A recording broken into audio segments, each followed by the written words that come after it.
Muy buenas tardes. Yo soy Clemente Navarro, que soy profe de la Universidad Pablo de Olavide. Pero esta tarde vais a tener la suerte de escuchar a Pepe Galadí, ¿no? Que como los conocemos todos. Y voy a presentarlo rápidamente porque creo que lo más interesante es que él hable. Y creo que Pepe, muy resumidamente, si yo digo algo que me equivoco, pues tú me haces así, presenta, creo que para las jornadas estas, un perfil muy interesante porque él tiene una dilatada experiencia en la gestión, la voy a detallar muy brevemente, si él me lo permite, pero también tiene mucha experiencia en el desarrollo profesional como arquitecto que es Pepe, incluso en la docencia.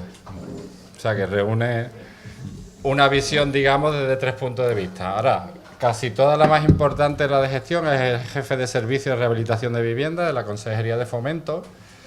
Antes ha sido jefe de servicio de vivienda, propiamente dicho. Ha coordinado el programa de cooperación internacional de la Consejería de Vivienda con Latinoamérica y el norte de Europa, y especialmente, si puedo decirlo así, él ha estado en la redacción de los planes de vivienda y, como sabéis, si no Pepe lo va a contar muy bien, mejor que yo, dentro de los planes de vivienda, desde el primer plan de vivienda de la Junta de Andalucía, se incluye una serie de instrumentos de planificación para la intervención integral en barrios desde la perspectiva de lo que es la vivienda. Entonces él me ha comentado que su ponencia, su presentación va principalmente de transmitir a vosotros cuáles son los instrumentos de planificación que desde esta política se han venido desarrollando en los últimos 20 años en Andalucía. Entonces yo solo quiero añadir una cosa porque contextualizar, le he pedido permiso antes a Pepe, por contextualizar su aportación. Y es la siguiente. Para mí fue un gran descubrimiento porque Pepe también ha sido coordinador de varios proyectos, yo no sé cuántos, pero varios proyectos de una convocatoria competitiva que hacía la Consejería de Fomento y Vivienda para investigar sobre muchos aspectos, y uno de ellos era la intervención integral en barrios.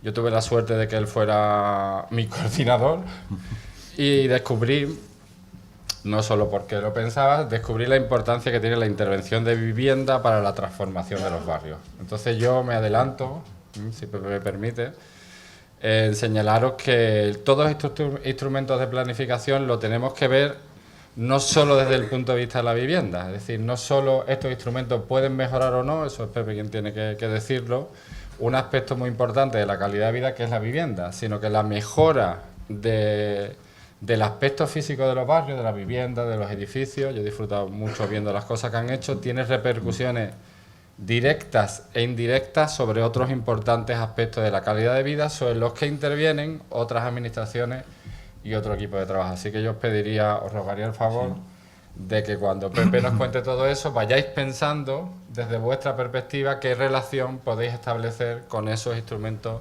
de intervención de los barrios. No me enrollo más, que tú sabes que yo me enrollo mucho. Muchísimas gracias por venir esta tarde y nada, cuando llegue unos 40-45 minutos yo te aviso. Muy bien, pues buenas tardes. En primer lugar, agradecer a la organización de esta jornada la invitación a participar y a Clemente esta presentación tan cariñosa. Decir que la suerte fue mía al coordinar un proyecto que él dirigió, porque bueno, fue volver a contactar con la universidad y la verdad que fue muy refrescante para los que estamos metidos en la administración desde hace muchos años, contactar con estas otras realidades, ¿no? Bien, después una aclaración previa, ¿no? Cuando se me invitó a participar en esta jornada para que contara el título, el que me propusieron y lo he respetado, un modelo de intervención, después de darle vuelta de cómo podíamos enfocar la presentación, pensé, y hago un paréntesis, después de haber escuchado a Marco esta mañana, me he sentido muy reforzado, es decir, que quizás lo que podíamos aportar, personas como yo, técnicos que llevamos pues ya bastantes años en la administración y que hemos participado en la puesta en marcha de experiencias, sobre todo de planificación, de instrumentos normativos que han posibilitado después la intervención en barrios, pues sentirnos como recursos, parafraseando lo que él decía, decir recursos públicos y ofrecer esa experiencia o el relato de esa experiencia como una obligación y compromiso con nuestro trabajo, ¿no? Es decir, convertir la información en un recurso público que estamos en condiciones de ofrecer. En ese sentido, aunque estamos en un momento casi de arranque de un nuevo plan de vivienda, se aprobó agosto del año pasado y podíamos hacer una ponencia de contar todos los programas, cuáles son las líneas de actuación que plantea el nuevo plan de vivienda. Creo que en el contexto de esta jornada era mucho más interesante hacer el relato de lo que pasó hasta aquí, porque yo creo que, bueno, puede ser más útil, ¿no?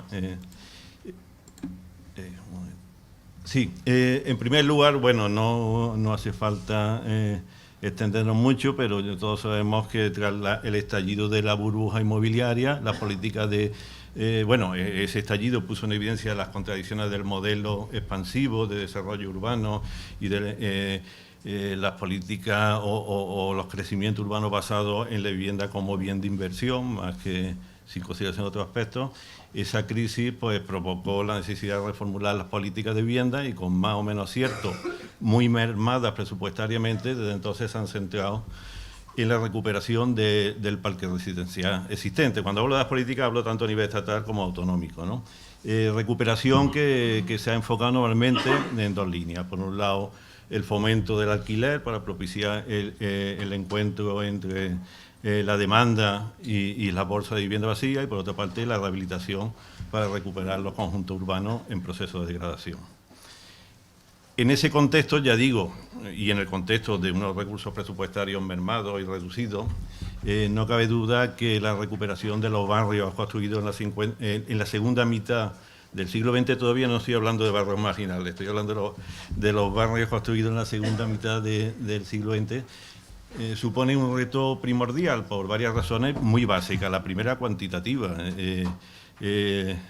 Tampoco me quiero extender, pero en Andalucía y en gran parte de España, a partir de la década de los 40, hubo unos crecimientos de población espectaculares con la migración del campo a la ciudad, y en las capitales de provincias de Andalucía casi todas duplicaron la población en muy pocas décadas.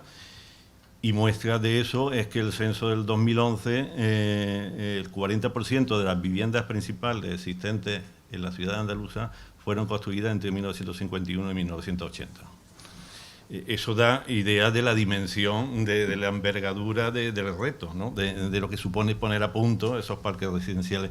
Además, muchos de estas viviendas se construyeron en conjuntos urbanos, como el que vemos abajo, que está muy cerca de aquí. Estos son los 10 mandamientos, ¿no? En su proceso que está a 500 metros de aquí aproximadamente, ¿no? Se construyeron en las periferias de las ciudades estos grandes conjuntos, pero con recursos muy limitados desde el punto de vista económico, técnico, de materiales. Por lo tanto, es lógico que presenten problemas y carencias en sus dotaciones, y además albergaron poblaciones que en muchos casos han tenido una deriva hacia la pobreza, cuando no la marginalidad, ¿no? En nuestros tiempos, ¿no? Poblaciones obreras, muchos emigrantes del campo a la ciudad, y que desgraciadamente el desarrollo ha llevado a muchos de estos barrios a encontrarse en riesgo de exclusión social. Tanto así que las principales zonas desfavorecidas de Andalucía coinciden con barrios construidos en esos años, en los 50 años. Esta imagen, yo no sé si se ve bien, pero sí, creo que sí, ¿no?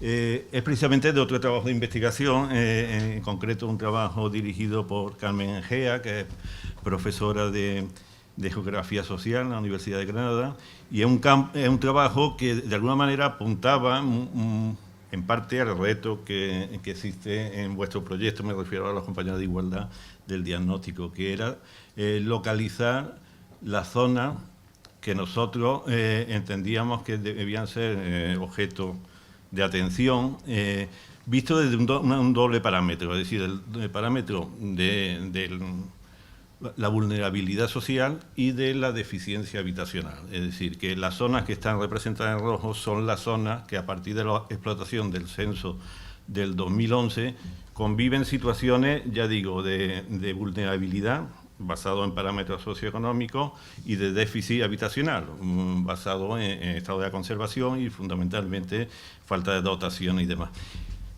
Este indicador es resultado de un proceso largo, muy complejo en su cálculo, pero esta, digamos, es la expresión final de este trabajo.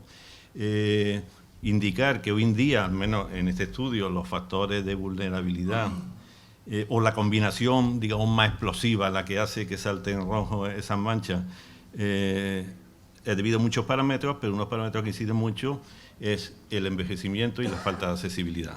Esas dos situaciones unidas generan pues desventaja sociohabitacional, aunque no estamos hablando de zonas marginales, pero sí generación de problemas. Bien, salvo en Cádiz, que sigue apareciendo en rojo el centro histórico de Cádiz. Bueno, el rojo es el indicador, el valor más alto, y me centraré en el rojo. Podríamos hablar en el resto de las ciudades. Por ejemplo, en Sevilla tenemos Polígono Sur, Amate, Pajarito, San Pablo y algunas zonas del Polígono Norte, ¿no? En definitiva, esta corona construida en torno a los 70-80, ¿no? 60-70, y en el caso de Polígono Sur, las últimas promociones son ya de los años 80. Málaga tenemos allí Palma-Palmilla. Lo digo porque son como unos entornos familiares para muchos de nosotros, ¿no? Bueno, Palmilla, Granada aparece Cartuja, sector sur en Córdoba, precisamente después veremos un ejemplo de intervención. La Chanca en Almería, que no es un barrio de esta época, sino que es de origen histórico. El Puche no sale en rojo, sale en naranja, y probablemente no sale en rojo porque por los problemas del censo 2011, que es un censo no universal, como todos sabemos, y que tiene muchos problemas a la hora de extraer conclusiones, pues hubo que hacer agregaciones de sectores y que dibujan a veces algunas situaciones. Es decir, esto es como una fotografía de grano muy grueso, pero bastante significativa. En Huelva, el Polígono de la Orden o la Piñera Saladillo en Algeciras. Las zonas en naranja son zonas con indicador alto, es decir, podríamos seguir hablando de todo esto, pero por indicar estas circunstancias. Entonces, no quería detenerme más, porque es muy interesante ver este conjunto de mapas, que es con los del 2011 comparados con los del 2001, para ver cuál ha sido la dinámica de estos años. Pero bueno, lo dejaremos para otra ocasión, ¿no? En el caso de Sevilla es especialmente alarmante. Bien, evidentemente en todas estas áreas pues hay procesos de degradación que tienen una componente arquitectónica, teniendo por ello material de la edificación, una componente urbanística que se manifiesta muy claramente en el aislamiento y demás, y una componente social que en el ámbito específicamente de la vivienda pues viene muy de la mano de los problemas de la gestión de parques residenciales que o bien son de titularidad pública o tuvieron su origen en la iniciativa pública, aunque son parques promovidos en regímenes de propiedad, pero que la gestión de ese acceso a la propiedad, pues digamos, que ha tenido su deficiencia en muchos casos desde el principio. Estoy hablando de los años 60 y 70, lo cual ha generado una situación de irregularidad que han propiciado, bueno, lo que todos sabemos, las dificultades de convivencia, la aparición de uso no residencial y, por lo tanto, el crecimiento de los problemas de deterioro físico. En Andalucía, bueno, evidentemente atajar estas situaciones requiere actuaciones desde el punto de vista sectorial, ¿no? Porque estaba hablando que mi ponencia es como muy sectorial, aunque sea una contradicción dentro de este ámbito en el que estamos de querer procurar la intersectorialidad, ¿no? Bien, decía que en Andalucía desde muy pronto, no sé si se oye, porque yo me alejo de sí, bien. Desde muy pronto se ensayaron actuaciones con vocación integral desde el punto de vista de la rehabilitación. Digo, desde muy pronto estamos hablando de la década de los 90, ¿no? Pero voy a hacer un paréntesis, voy a explicar este gráfico que tiene que ver con la planificación de la vivienda. Es decir, el gráfico lo que representa, yo no sé si desde allí se ve, yo desde aquí lo veo muy borroso, ¿no? Pero bueno, es una serie de columnas que representan años, desde el 81 hasta el 2020, que coincide con el final del plan actualmente que se inició el año pasado, ¿no? y representa un poco el desarrollo de la política de vivienda. Las competencias exclusivas en materia de vivienda por parte de la Junta se inician en el 84, aunque están aprobadas por el Estatuto del 81, que es lo que representa esta imagen. En el 84 se hacen efectivas con el traspaso y entonces la Junta de Andalucía ha hecho uso de esa competencia exclusiva. Estos son planes ya democráticos, pero una fase previa al estado de la autonomía, se puede decir que es el año 92, cuando arranca la combinación de planes estatales y autonómicos, es decir, una cierta colaboración o cooperación entre las políticas estatales y autonómicas de vivienda, ¿no? Y desde entonces se han desarrollado los planes con un cierto encadenamiento hasta que llegamos a la situación actual, que se representa aquí un poco más oscuro, donde vemos una serie de anomalías.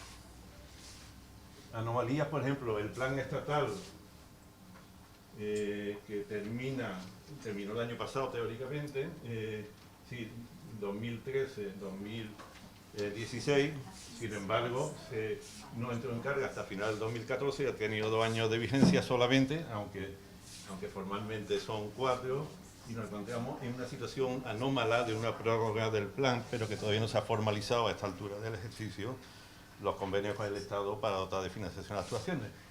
En el caso andaluz, el plan concertado acabó en el 2012, había una serie de años sin plan y a partir de agosto se aprobó un nuevo plan.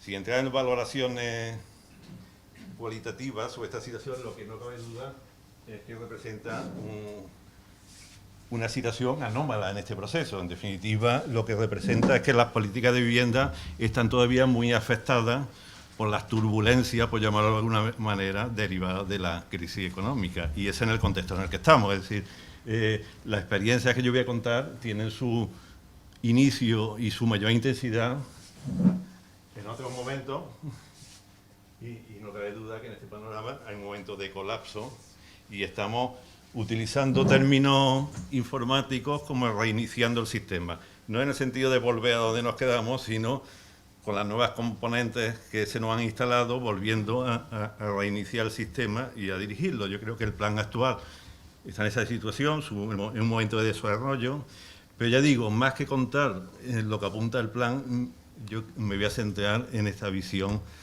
digamos, histórica, que voy a intentar que no se convierta en nostálgica, ¿no? Pero, bien, otra imagen, no os asustéis por los números porque no me interesa tanto los números como el dibujo de los números. Sí, es decir, no hay que ver los números, sino... Bueno, aquí se representan los años desde el 84 al actual, con los distintos planes y los distintos programas de ayuda a la rehabilitación, y se ve como desde el 84 se han ido diversificando los programas y los números de actuaciones, y si pudiésemos ver aquí, veríamos que hay un crecimiento bastante importante que llega hasta el año 2009, que es el pico alto, y a partir de ahí se produce una fractura, y todas estas calvas, por llamarlo de alguna manera, pues dibujan un poco también esa situación de turbulencia, ¿no? Y de realme decir dónde estamos y hacia dónde vamos, ¿no? Bien, esto era un paréntesis por explicar el contexto desde el que se produce esta presentación. Decía que en Andalucía la experiencia de intervención en área urbana con política de rehabilitación son muy tempranas. No voy a entrar en muchos detalles, ¿no? Pero y además porque aquí hay personas que podían hablar con mucha más conocimiento. Pero probablemente la actuación pionera es la Chanca, ¿no? Que se puso en marcha en la década de los 90 a partir de un plan de reforma interior, donde fueron determinantes personas como el equipo de redactor del plan y la propia asociación de vecinos, y a partir de entonces, con mayor o menor intensidad, pues han venido desarrollando en un área urbana pues política de rehabilitación integral, con gestiones de suelo, promoción de vivienda, rehabilitación, reloj. Simplemente quiero contar con esto cómo los inicios tienen ya varias décadas de otra experiencia también que podríamos considerar pionera, es la de Molino Nuevo en Almanjaya, en Granada, que se puso en marcha a final de los 90, precisamente por iniciativa o ante la propuesta de la Asociación de Vecinos Anaquerando, que esta mañana Marco hacía mención a ella, de una asociación de mujeres gitana, y se puso en marcha una primera experiencia de rehabilitación física, pero entendida como un instrumento de acción social. En este caso, pues se dispuso una oficina para regularizar la situación de los residentes, se constituyó una escuela taller y se hicieron procesos de inserción sociolaboral de los jóvenes formados en la escuela en los procesos. Me interesa más como actuación pionera. Otra cosa sería hablar de la sostenibilidad de estos procesos, y hoy en día, pero eso es otro debate ahora mismo, por lo menos. Bien. Pero sobre todo es el Centro Histórico de Cádiz. También aquí hay personas que podrían hablar con mucho más conocimiento de ello, que se puso en marcha a partir del año 99. Sobre todo me refiero como un modelo que después se extendió en los años posteriores a un buen número de centros históricos y barrios de Andalucía. En Cádiz, mediante decreto, es decir, mediante decisión del Consejo de Gobierno de la Junta de Andalucía, se definieron, ya lo comentaba antes, en el año 99, una serie de medidas especiales y urgentes de intervención en el aspecto residencial del centro histórico, ya que en la situación de la infravivienda, en fin, los sectores más populares del centro histórico vivían en unas condiciones realmente, bueno, impresionantes, ¿no? Cuando los que tuvimos oportunidad de visitar aquello y entonces se puso en marcha un proceso realmente de una dimensión muy importante, ¿no? Que algún día habrá que documentar y convertirlo también en algo que se pueda transferir a las generaciones venideras, ¿no? Entonces, ¿qué se hizo en Cádiz? Bueno, pues se dispuso una oficina con autonomía de gestión, impulsada desde la Junta de Andalucía y gestionada por encomienda por la entonces Empresa Pública de Suelo. Se definieron una serie de programas específicos y con unos sistemas de financiación y de gestión específicos distintos a los programas ordinarios de los planes, y también se puso un proceso de interlocución con las asociaciones de vecinos, e incluso, aunque había una situación de enfrentamiento con el ayuntamiento, fue posible la colaboración con el ayuntamiento. Este modelo, ya digo, que arranca en el año 99, a partir... Fue antes en los papeles, pero de manera efectiva a partir del 2003 se convirtió en un modelo perfectamente regulado en el entonces plan de vivienda, en concreto el cuarto, 2003-2008, que se extendió a un buen número de centros históricos a través de la figura que se denominó áreas de rehabilitación concertada, una figura que tenía una vocación de intervención en áreas patrimoniales, es decir, fundamentalmente en el centro histórico con valor patrimonial, pero aquel plan también creó la figura de la rehabilitación integral de barriada, que desde el punto de vista instrumental, de gestión y demás, era muy parecida al área, pero que permitió identificar por primera vez la intervención en barrios de la segunda mitad del siglo XX con problemas sociales graves. Es decir, como, aunque los instrumentos de intervención de financiación eran los mismos, se identificaron de manera distinta, después los planes posteriores volvieron a aglutinar en una sola figura, pero yo creo que en aquel momento la decisión fue oportuna. En base a esa figura se pusieron en marcha, ya digo, a partir del 2004, pues actuaciones como la del Puche, Almanjaya, también creo que es de aquella época. Poco más tarde, 2005, Polígono Sur se financió a través de la actuación en vivienda, coincidiendo con la aprobación del Plan Integral. 2007, Palma-Palmilla, ¿no? Que podríamos recordar que la introducción de Palma-Palmilla vino un poco de la mano de salud, ¿no? De aquellos procesos que miro algunas caras conocidas porque se hicieron algunos intentos de coordinación intersectorial y se incluyeron algunos ámbitos donde desde vivienda no se venía interviniendo y en aquel momento se incorporaron, ¿no? Bien, otro cuadro de estos, pero no alarmaros porque ya digo, me interesa el dibujo, no los datos. Todos los tonos estos calientes, ¿no? Entre amarillo, naranja, rojo, representan todas las actuaciones puestas en marcha en aquel proceso.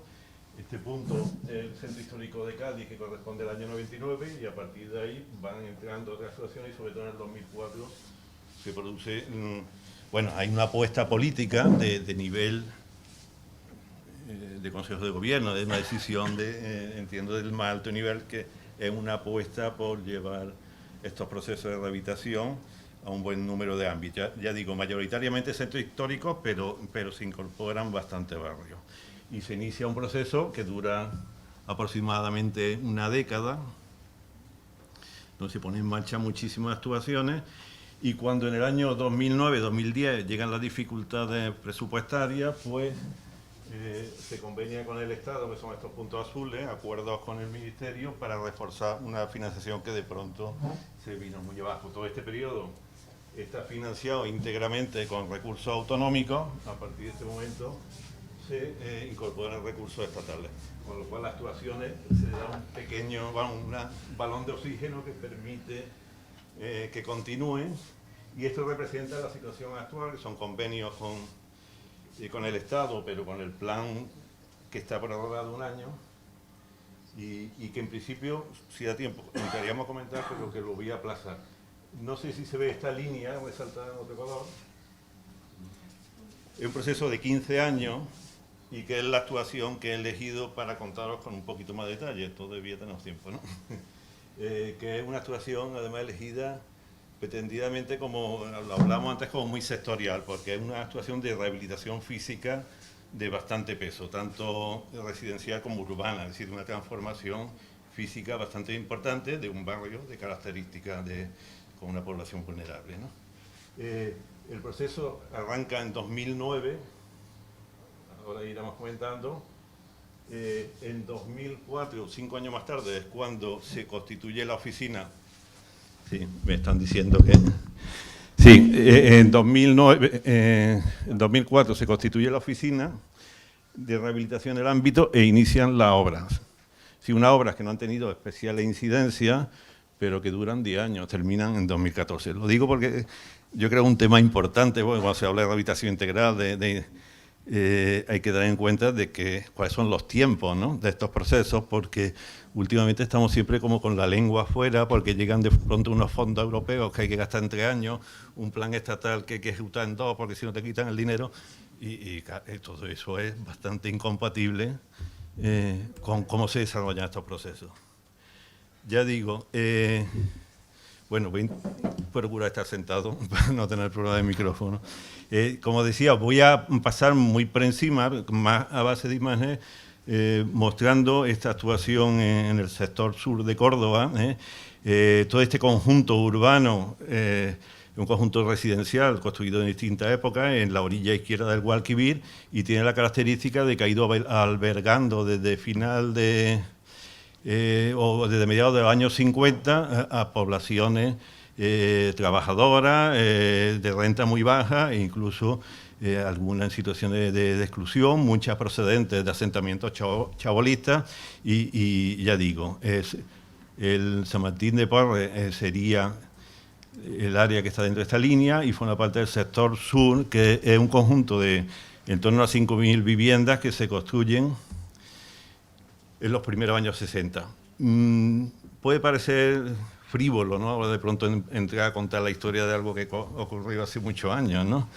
Pero yo estoy profundamente convencido de que estos barrios con problemas de vulnerabilidad tienen una historia que a veces albergan aspectos positivos, ¿no?, y que hay que sacarla a la luz y ponerla en valor, porque cuando hacemos los diagnósticos solamente dibujamos la situación actual, ¿no?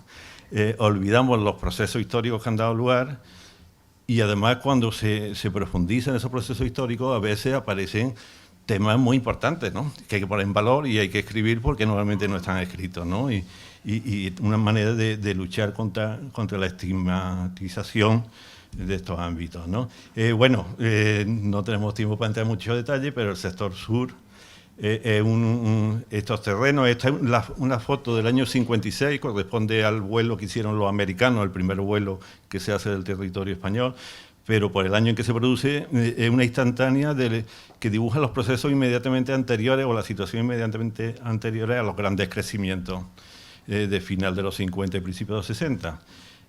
Aquí vemos un conjunto de viviendas promovidas por el obispo de Córdoba, que aquí vemos junto al dictador Franco, y con el alcalde, que será el gran impulsor, un alcalde con vocación de modernidad, impulsará la construcción del sector sur con un modelo de urbano moderno y de arquitectura moderna en contraposición al modelo tradicional del barrio de Fray Albino, que lleva el nombre del obispo que lo promovió, ¿no? Que es el que vemos en la foto del 56. Otro dato interesante, esto que vemos aquí, es un gran asentamiento chabolista, el asentamiento de Miraflores, que dibuja muy claramente el problema de la vivienda en aquellos años, ¿no? Ya digo, a final de los 50. San Martín de Porres está aquí, ya el plan, no tenemos tiempo, es muy interesante todo esto, ¿no? Pero el plan del 56 es un plan muy interesante, pero bueno, que es el que organiza el sector sur y ya determina que San Martín de Porres es un área distinta dentro del sector sur de Córdoba, construida en los mismos años, pero el plan le otorga, lo sitúa en la segunda etapa y ya hay una diferenciación. Además, el barrio está situado en una cota mucho más alta que el resto del sector sur, lo cual lo convierte, genera problemas de su origen, de comunicación y de aislamiento, ¿no? Bueno, es un plano que representa las promociones que al final de los 50 ya estaban construidas, es decir, que allí intervino el propio ayuntamiento, intervinieron promotores privados, incluso construyendo viviendas para la clase media en aquel momento cordobesa. Todo esto ha tenido su degeneración posterior, pero eran viviendas casi algunas de alto standing, ¿no?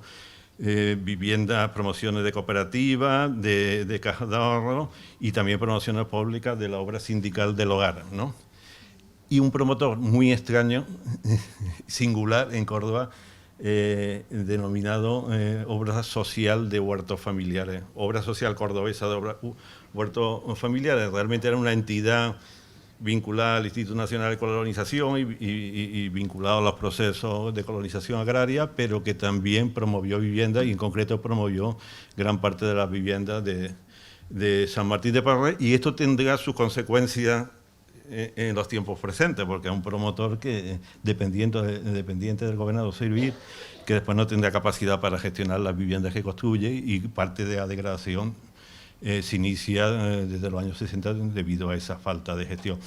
La otra imagen representa una serie de promociones, porque aquí participan una serie de arquitectos que después serían trascendentales en la historia de la arquitectura, no solo cordobesa y andaluza, sino española. En concreto, el arquitecto que construye más viviendas es Rafael de la Hoz, y el conjunto de sus promociones dentro del sector sur, incluida la de San Martín de Porres, constituye un ejemplo bastante cualificado y singular de lo que es el desarrollo de la vivienda social y la arquitectura contemporánea en aquellos años de aislamiento cultural en el que no estamos. Quiero decir, simplemente dejo esto esbozado, pero que el sector sur y San Martín de Porres tiene una historia desde el punto de vista incluso patrimonial interesante que hay que rescatar. Bueno, y a partir del año 65 se producen llegan las familias a la vivienda y empieza una historia humana de desarraigo, aislamiento, pobreza, que no está escrita. Ya no hay fuentes que consultar porque no encontramos nada, ¿no?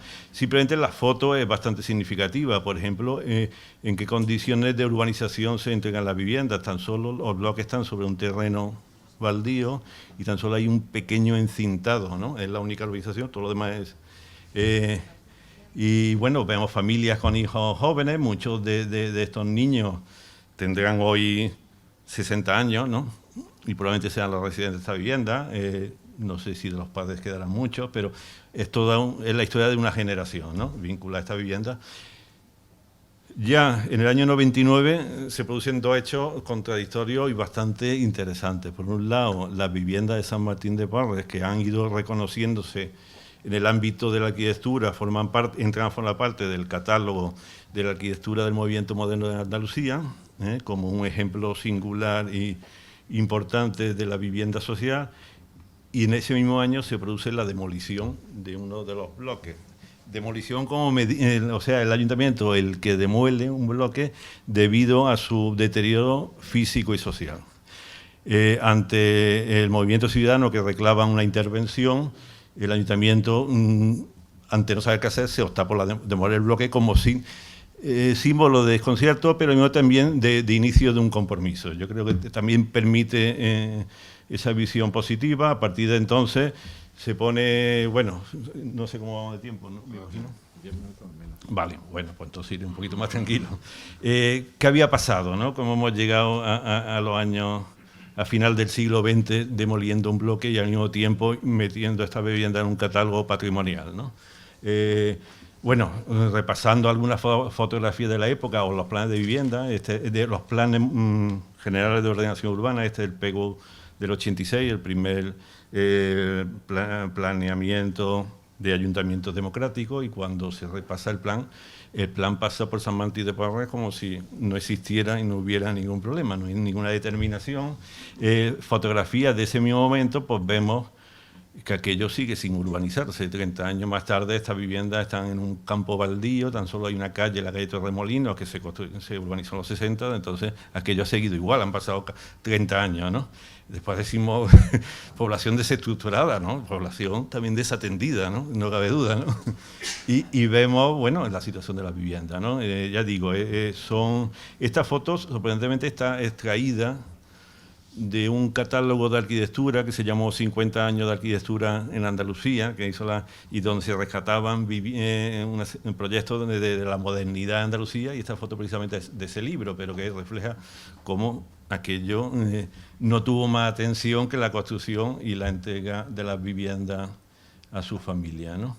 Hay una novedad, aquí ya está urbanizándose el Polígono Guadalquivir, que es el que viene abajo, y lo que vemos es un conjunto de equipamientos docentes que por una parte sirvieron al barrio, pero por otra parte construyeron una muralla de forma que estos crecimientos posteriores se hacen sin solución de continuidad. Es decir, el barrio está aislado frente al sector sur por la diferencia de cota de nivel, que aquí no podemos apreciar en esta foto, pero importante, respecto a la antigua carretera de Granada, que también queda más abajo, y respecto a los nuevos crecimientos, porque la construcción de los grupos escolares cierran y impiden. Esto, yo me centro en Córdoba, pero en muchos de los barrios podíamos contar historias similares, ¿no? Bien, esta es la situación de la vivienda ya a principios de siglo, el plan del 2000, el PEGO de 2006, que sí y determina ya un plan especial de reforma interior, pero viendo la delimitación que hace, se ve que es un plan de vocación cosmética, en el sentido de cómo mejorar la imagen del barrio ante la entrada desde Granada, pero bueno, y además porque el plan general no se pronuncia sobre qué hacer, si seguir demoliendo y sustituyendo o rehabilitar. Muchos de los que estamos aquí, yo en concreto ya viví, desde el principio del siglo he vivido esta experiencia y aquel debate sobre la renovación, la sustitución. Al final ganamos los que defendíamos la rehabilitación, y menos mal, porque si no, aquello estaría empantanado, construido 2 bloques, los otros sin hacer, ¿no? Y sin embargo, hoy en día podemos hablar de una actuación terminada. Bueno, ¿y qué había pasado con las viviendas? Pues aquí lo vemos, las viviendas habían tenido un deterioro de imagen muy importante, visto desde la perspectiva actual y con esa población mayor, un problema de accesibilidad tremendo, quizás el problema fundamental. Son viviendas muy pequeñas, de 40 a 50 metros, con lo cual se habían ido produciendo crecimiento hacia el exterior, levantados de manera temeraria, uno sobre otro, sin ninguna garantía de estabilidad. Bueno, y habían aparecido todo este mundo de instalaciones, donde las compañías suministradoras no habían sido mucho más sensibles con el edificio o con los edificios que los propios residentes, ¿no? Lo digo por repartir culpabilidades aquí para todo el mundo, ¿no? Y este es... En el 2001 se llega ya al acuerdo de que la opción es la rehabilitación y se redacta un programa de actuación. Se constituye una oficina por parte del ayuntamiento inicialmente, en concreto situada aquí, prefabricada, desde donde se hacen las tareas de diagnóstico y se redacta el programa de actuación, que yo creo que el gran acierto es que era algo tan sencillo que se puede resumir en este dibujo. Es decir, la actuación de rehabilitación de San Martín de Porres se resume en este dibujo, que era la rehabilitación de todo el bloque con el objeto principal de dotarlo de ascensor para hacerlo accesible, mejorar otros aspectos, pero fundamentalmente la operación dotarlo de ascensor, urbanizar todas las calles, intervenir en los espacios públicos y de manera estratégica en aquellos que permitieran salvar las discontinuidades con el tejido del entorno urbano. En concreto, esta operación en la Plaza del Mediodía fue muy importante porque lo que hasta entonces había sido un muro de contención de 9 metros se convierte en un espacio escalonado. En fin, aquí está, y Ayuntamiento y Junta de Andalucía se reparten las tareas. El Ayuntamiento asumía la urbanización y la intervención en los espacios públicos y una línea de ayuda para financiar las actuaciones interiores en las viviendas que correrían a cargo de los vecinos, y la Consejería, a través de la entonces EPSA, asume la rehabilitación de los elementos comunes del edificio, es decir, fachadas, cubiertas y la dotación del ascensor. Aquí unas imágenes de esa Plaza del Mediodía, ¿no? que ya digo, antes de la operación era un muro de 9 metros que separaba la parte alta del resto del sector sur. El Ayuntamiento adelanta una serie de acciones, la urbanización, que en aquel momento algunos estuvimos en desacuerdo, ese adelanto previo, y la delimitación de parcelas en torno a los bloques para generar un espacio intermedio entre el público y el construido de los bloques, creando unas zonas comunitarias que permitieran romper con esa idea de terreno baldío. Ya digo, algunos pensábamos que era un error hacer esto antes de poner en marcha la rehabilitación, porque introducía problemas estratégicos de cómo después ejecutar las obras, pero sin embargo tuvo un valor fundamental, que es generar credibilidad en el proceso, ¿no? No vamos a entrar en mucho detalle. La operación de dotar de ascensor no era fácil, porque estos bloques tenían una escalera de 2 tramos de ida y vuelta, y la superficie son bloques muy compactos, no permitía instalar el ascensor en el interior, con lo cual hay que ponerlo fuera, y necesariamente había que demoler la escalera para hacerla de un solo tramo y permitir la entrada en la vivienda del ascensor. Una operación sencilla, pero dramática, cuando pensamos qué significa esto en la vida de esta familia, ¿no? Porque claro, no había previsión ni presupuesto para relojos. Todas estas operaciones había que hacerlas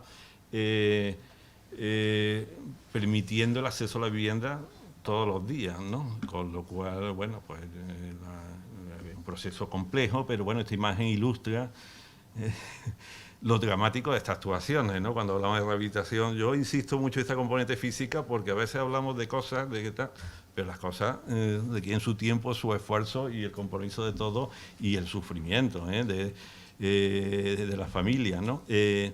También, bien, ya creo que voy a terminar pronto.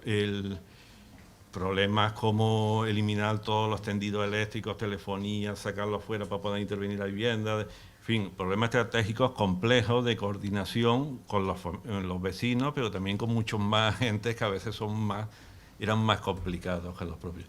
La actuación incluía demoler todos los crecimientos y construir unos crecimientos nuevos. Era un factor fundamental para que todos los vecinos tuvieran interés en la operación, no solo aquellos más afectados por los problemas de accesibilidad, y la intervención en las cubiertas, ¿no? Otro tema era, por todo ese tema de tendido eléctrico y por lógica de obra, era que había que llegar a acuerdos con bloques que completaran una hilera antes de contratar la obra, porque esto no se podía hacer de manera aislada los bloques, porque, en fin, ya hemos visto los tendidos eléctricos y habían que desmontarse y montarse. En fin, y en sí de estas cosas, yo creo que es bueno a veces tener conciencia de la dimensión de... Y estas son las viviendas ya terminadas, ¿no? Donde con el volumen que hace de acceso a la vivienda, con el ascensor, hubo una sustitución completa de los huecos, de las carpinterías para mejorar el comportamiento energético. Se llegaron a acuerdos con los vecinos para ordenar todas las instalaciones que necesariamente hay que poner fuera, porque las viviendas no admiten el tendido de ropa, todo esto. Bueno, donde en aquella hilera donde había solamente 1 o 2 bloques fue mucho más fácil llegar a un acuerdo, donde había 6 o 7 bloques seguidos fue más complejo, pero aquí vemos ya algunas calles completas, ¿no? Esta es precisamente la zona más conflictiva desde el punto de vista social, la calle Torremolinos, en uno de estos ámbitos desgraciadamente famosos como de los lugares más peligrosos de España y tal, pero tal como aparece reflejado en la prensa, pero donde fue posible terminar las actuaciones. Incluso aquí había problemas de regularización en esta zona de las viviendas, porque Huertos Familiares Huertos Familiares tenía estos conjuntos escriturados como un suelo hipotecado, es decir, nunca se había hecho escritura de obra nueva, no se habían regularizado las cuotas, ¿no? Y todo este proceso se llevó en paralelo desde la oficina de EPSA, ¿no? Porque delegó de alguna manera Huertos Familiares en la oficina de la agencia pública, y estas son algunas de las viviendas de esta zona más conflictiva, donde se cualificó el espacio público. Bien, yo creo que casi aquí alguna imagen también del interior de la vivienda, y simplemente apuntar, yo quería que este relato rápido, pero con muchas imágenes y que he pretendido que fueran incluso impactantes en algunos casos, lo que permitan abrir un debate sobre lo que supone este tipo de intervenciones. Pero algunas conclusiones, ¿no? Aquí están relatados todos los hitos desde el 99, las actuaciones previas que van desde el 99 al 2005, y la ejecución de obras que arrancan en el 2005 y se pone en marcha los últimos 6 bloques en el 2014. Ya digo, un proceso de 15 años, 10 años de ejecución de obra. Entonces la primera, y no un proceso especialmente conflictivo ni con parones, porque incluso, ya digo, los recursos presupuestarios cuando escasearon se suplementaron con el plan estatal y no hubo discontinuidades, y es una operación que al menos en lo físico tiene un principio y un final. Pero insisto, 15 años desde que se demuele el bloque de la calle Torremolinos hasta que se acaba la rehabilitación del último bloque. Yo creo que esto es importante, importante sobre todo cuando hablamos de planes de vivienda. Estas actuaciones requieren plazos mucho más largos, y no digamos ya los tiempos políticos, con lo cual requieren compromiso también con los vecinos, ¿no? Pero en primer lugar compromisos institucionales sólidos, ¿no? En el caso de Córdoba es una componente importante, es decir, desde el primer momento el Ayuntamiento, la Junta de Andalucía fueron de la mano y lo tuvieron muy claro. Incluso después los cambios políticos no llegaron a afectar dramáticamente. Eso por un lado. Bueno, por otra parte, aunque fue determinante en el arranque del proceso el movimiento ciudadano a través de asociaciones de vecinos, incluso el liderazgo de determinadas personas en el barrio, para comprometer a las administraciones y llevar la situación a un callejón sin salida que fuese necesaria la intervención, ¿no? No conozco que hubiera unos procesos participativos tal como lo entendemos, pero la oficina de rehabilitación, el ámbito, sí fue un punto de contacto entre las administraciones y la familia totalmente efectivo, ¿no? Que yo creo que es muy interesante remarcar, ¿no? Otra cuestión importante, que hoy ya alguien lo apuntaba, ¿no? La escala de los ámbitos de intervención. Sabemos que en ámbitos muy grandes los esfuerzos se desdibujan y casi no es posible hacer una lectura de transformación, y cuando son muy pequeños no tienen incidencia en transformaciones urbanas, ¿no? San Martín, estamos hablando de 2.000 viviendas, ¿no? San Martín de Porres, 96 bloques. Hoy, con los recursos de los que disponemos, haremos, sobre todo más que recursos, los tiempos con los que se nos obliga a ejecutarlo. Sería imposible, ¿no? Otro aspecto que yo creo, estoy haciendo una lectura exitosa, a lo mejor también podía haber hablado de la sombra, pero bueno, aspectos que creo que han contribuido a que esto llegara a un final, ¿no? Una programación muy sencilla, muy concreta, muy específica de cuáles eran las intervenciones, y al mismo tiempo flexible en el tiempo, ¿no? Y que se fue readaptando a las circunstancias.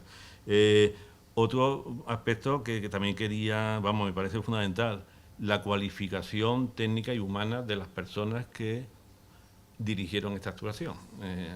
Aquí hubo la suerte de contar con Jorge Benítez, un arquitecto cordobés de experiencia profesional y arquitecto cualificado, y al mismo tiempo de compromiso y de experiencia con trabajar en unos barrios, y fue una figura determinante para que esto avanzara, y al mismo tiempo siempre hubiera una sensibilidad hacia aspectos que están presentes, nomás que en esta imagen, ¿no? Hay una sensibilidad con cómo intervenir.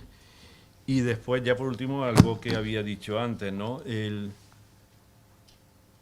yo creo que, por lo menos nosotros, hace unos años tuvimos la oportunidad de hacer una pequeña investigación para escribir un artículo sobre esta barriada y profundizamos bastante en el análisis de las fuentes de lo que fue la arquitectura cordobesa, de Rafael de la Hoz, del ayuntamiento, en fin, manejamos mucha documentación e incluso algunos estudios que ya se están publicando. Y de pronto nos dimos cuenta que en Córdoba teníamos el barrio más marginal, que aparece en rojo, es probablemente de los valores de la arquitectura del movimiento moderno más importantes de la ciudad, ¿no? Estas contradicciones, pero bueno, está bien ponerlas en valor y sacarlo para no siempre estar hablando de lo negativo.